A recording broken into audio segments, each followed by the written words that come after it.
Hello, today I am talking about the backline splatling weapons. You all seem to enjoy my how to counter paintbrush video, so here we're talking about the splatlings. I ran a few polls. This video got kind of delayed because I needed to rethink it, and my summer's actually been pretty busy. So here we're going to be talking about backline splatlings, and with backline splatlings I mean heavy deco, and hydra splatling. I am not talking about Ballpoint, as it's going to be going into its own video. It's probably going to get nerfed, so that's not going to last long, and Ballpoint itself is just kind of a unique case. So heavy deco, and hydra. Those are the three weapons I'm going to be talking about today. If you enjoy, please leave a like and subscribe. And let me know down in the comments what you think of these three splatlings that I'm going to talk about, and whether you agree with me or disagree, or if there's a particular strat that I didn't mention and that you want to bring up. Quick disclaimer, I am not a really competitive player or like what you call a professional player, no like top player. I'm just someone who notices a lot of things, and in this video is just how I try and fight these kind of splatlings, and particularly the backlines. So with that out of the way, let's get into it. Starting off with easily the most iconic and easily backline splatling, we have Hydra.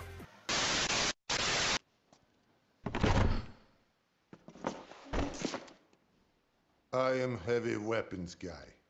Has slow charge up, has slow speed, and his kit is auto bomb and booyah bomb. Now Hydra kills like really fast, it can shoot really fast, and it can paint really well. The problem and the reason why that like there's no Hydra players out there anymore is because it's really slow to charge up that weapon. It takes forever.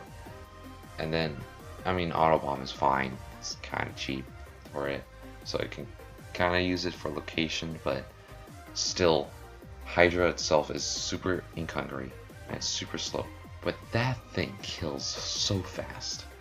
Some people think they can outsmart me. Maybe.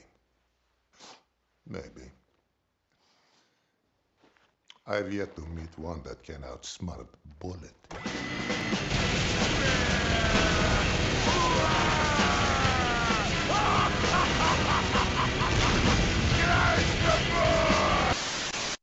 And on top of that has booyah bomb, and then booyah bomb on tower, and it's still annoying on zones and such.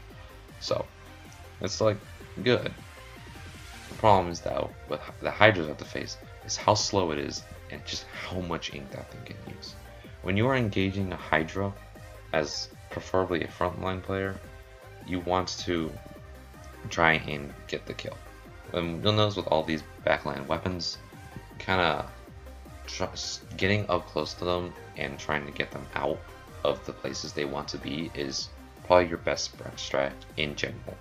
So with Hydra, you want to throw a bomb at it, but you also kind of want to keep track of when it's shooting and when it's not, because when it's not shooting, it's probably charging up, and when it is shooting, that means you have, well, it's shooting, so you don't want to stay out of line of fire, or just want to give it two options so the Hydra can only get one of them, and both of them are suck for the Hydra to deal with. If it gets one of them, then it has to deal with the other one, and it's probably going to be a worse situation for it. So Hydra's slow, so it's easy to chase it down, and if you're up close, it's pretty easy to kill it. And then it still has to charge up, but it doesn't need to charge up that much to get the kill. Only about, I think, a fourth of the circle. And then of course they can like run away and try and chuck an auto bomb, but it's an auto bomb, you shouldn't be too scared of it.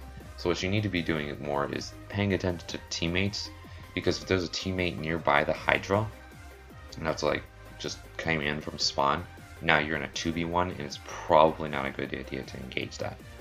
You can like threaten, but warn the Hydra you there and then try and back up, because Hydra has a long range and probably going to get you otherwise, and of course there's the teammate to cover them. So what you want to do, I think honestly the best and most consistent way with this is just throw a bomb at them. Particularly Hydra, it's just so slow that it takes a while to just get out. and then if they are shooting and you just throw a bomb up there, they have to stop shooting immediately if they want to be able to survive that. Of course, you can still jump while shooting, so it's possible that they can just jump out of the way, but try and force them to move their position, and if you throw a bomb there, move in on them as fast as possible. Just be wary of any of the opponent's teammates.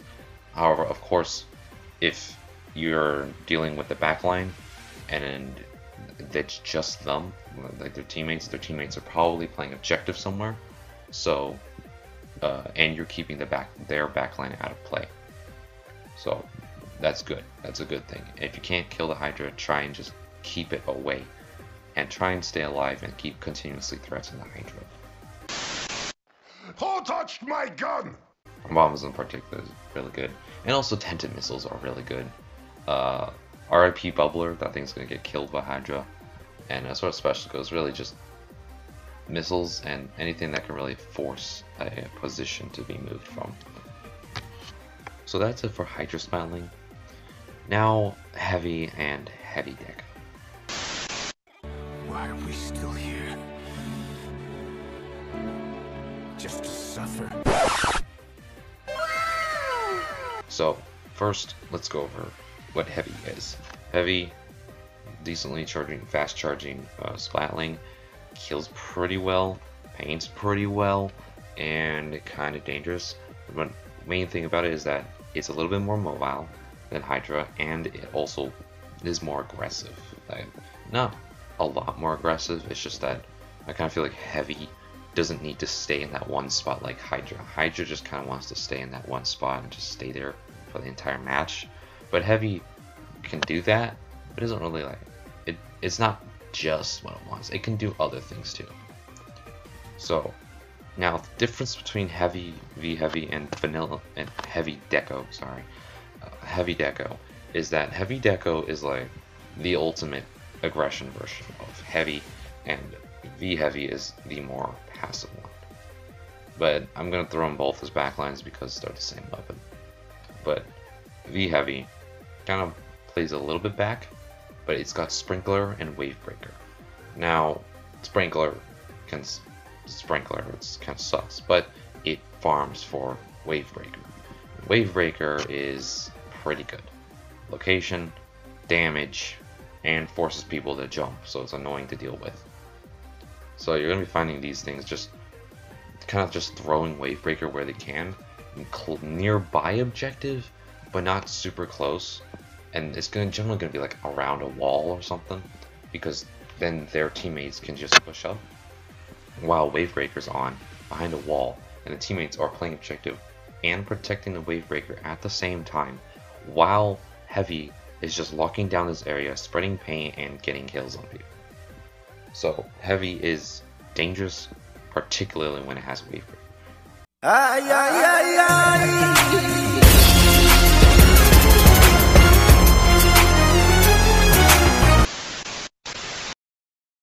When it doesn't, the V-heavies may be a little bit more back, kind of just more focused on keeping you away from it.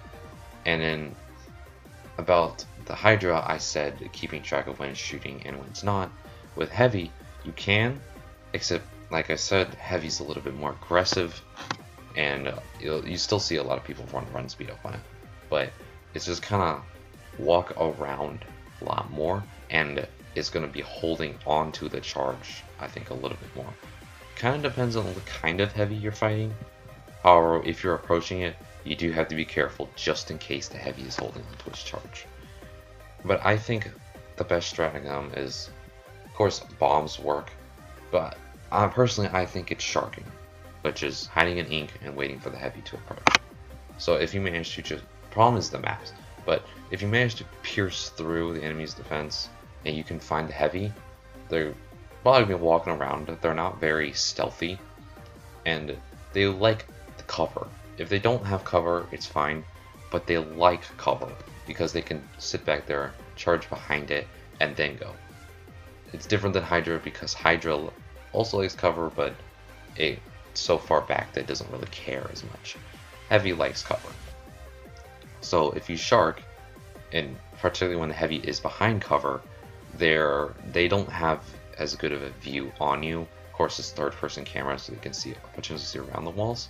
But if you're like slow and you move fast when you attack them, you should be able to get the kill, because the heavy still has to turn to you, and the kill time is just, I believe, a 3-shot, and then with Wave Breaker it's a 2-shot. So you just try and get them as soon as possible. You might still take damage, and you might even still go down with either a trade or one of your teammates gets you. However, they're busy dealing with you because you got through, and then your teammates should be able to do it and push in, and they're down the backline temporarily. So that's good. It's more about focusing on keeping heavy, I think, away, because it can just throw Wave Breaker out and then just do heavy things. But by keeping it away and getting a kill on it, it's delayed from getting Wave Breaker as much, of course, Sprinkler, but it's still going to delay it a bit, and it's not going to have your opposing team's not going to have a backline as much. So I think getting a kill on it as much as possible is useful. So that's what sharking is for. So you still have to be smart about where you do shark, but that's a different topic. But heavy, you kind of just want to know where heavy is going to be. Heavy can still like snipe positions like with Hydra, but it can also position them up. So you also kind of have to know where the heavy is. I do recommend keeping track of where the heavy is pretty much almost at all times. And then I think sharking is just the best method because they like cover. Another thing about V heavy is you should also probably just kill the Wave Breaker as an ASAP if it gets it out, because that's going to be a big pain for your teammates to deal with. But other than that, deal with Wave Breaker, try and kill heavy as much as possible, or at least keep it away from your teammates and from the objective.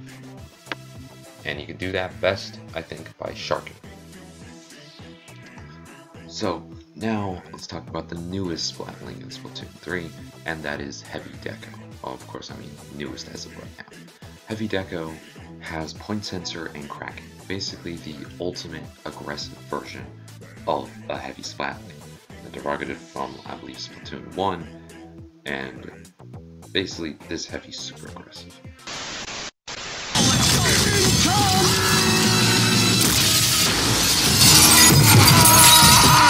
Hey, it's still here! This is going to be positioned a bit more aggressively for a heavy. However, it's still a heavy splatling. The main weapon has not changed other than looks.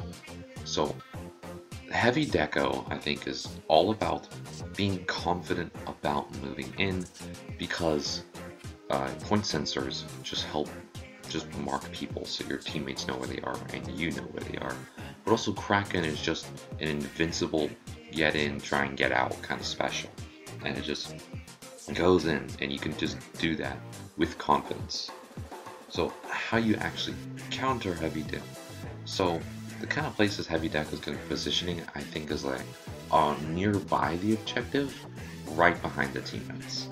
Because it's not going to like go for flanks or anything like that. It's not really going to play for ledges. It's, I think, just kind of more of an aggressive objective player. And then this kit really brings out the aggressive potential that Heavy has. So how do you actually counter Heavy Deco? Well, with Heavy Deco, I think it's better and easier to counter coordinated environment, but that's kind of in general. But what I mean is that they are distracted by another person, and then you deal with them because it is still a splatling. And what I mean by that is that when they're up that close, they have to turn more, because backlines, like backlines, splatlings, they can sit that far back, and particularly in maps like this, they can just sit there and just lock down this one area and they don't have to turn very much. But Heavy Deco has to look in one direction and then turn a greater amount than it normally would, than normally V Heavy would, because it's going to be positioning more aggressively. So if it's distracted by another thing and then there's another threat coming at it from another angle, it's going to have to turn around and deal with it. Now, Heavy is not Nautilus. or a ballpoint. It can't just stop shooting, charge it up, and turn at the same time, and then just shoot. It has to either A, slowly turn around while shooting, and I mean that's painting, but blindly shooting, and then locking out into the other thread. And then depending on what happens with the first thread. Or it stops shooting and then charges up again. Or it can just try and book it, but that's where you can chase it down. Or just out of play. But generally heavy Deco players don't want to do that. Basically, if there's a threat on one angle and there's a threat on another angle, and it has to deal with other things, and it's more prominent in stuff like heavy Deco because it's a normally kind of more backline-ish weapon being used as a more mid-range weapon. It's still, this is why in the video though, because it's more backline. Of course, how you actually counter heavy Deco, I think, is it feels confident about moving in. Like I said, feels confident about moving in. So what you have to do is make it not feel confident about moving in. So when you get marked by a point sensor or something, or you're spotted by Kraken, when you are marked by a point sensor, I think what you should do is kind of just focus on keeping them out, because what heavy has to do is that when it throws a sub, it loses all of its charge, and there's still a decent amount of I think waiting frames before it can actually start charging or replenishing ink. So when it throws a point sensor, it's not going to immediately just run in and start doing stuff. But so when you get hit by a point sensor, if you're close enough, you can just ignore the point sensor and just go for it. If you're close enough, just do that.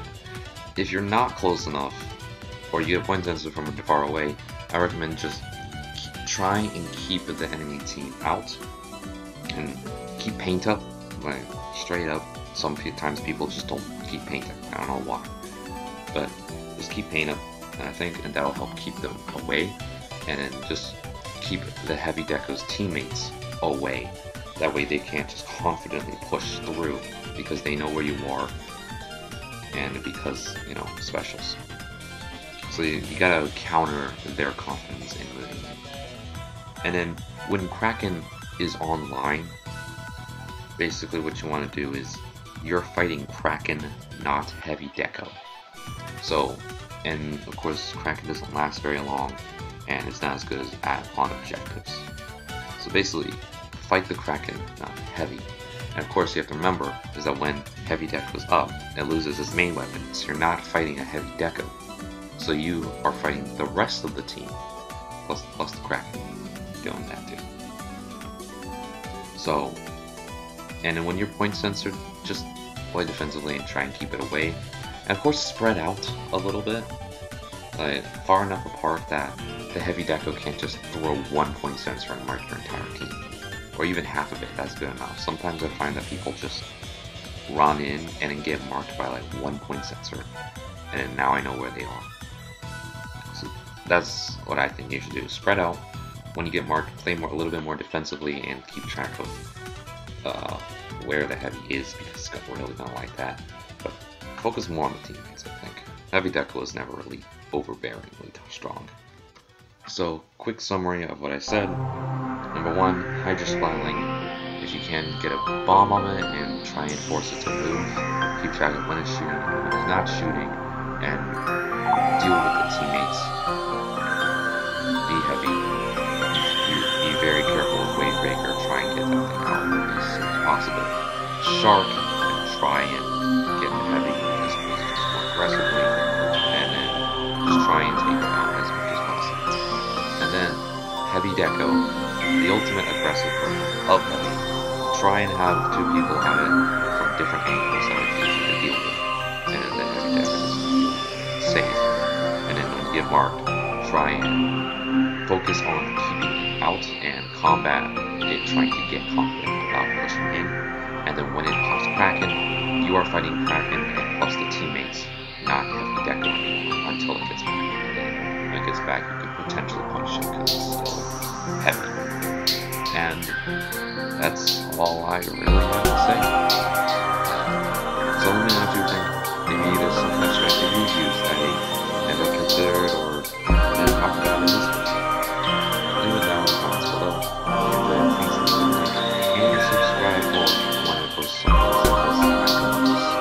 probably gonna hate the ultimate video, although because Ballpoint is so strong right now, I'm pretty sure there's a nerf coming. There's not a nerf that goes out to make the video. Right now they're all doing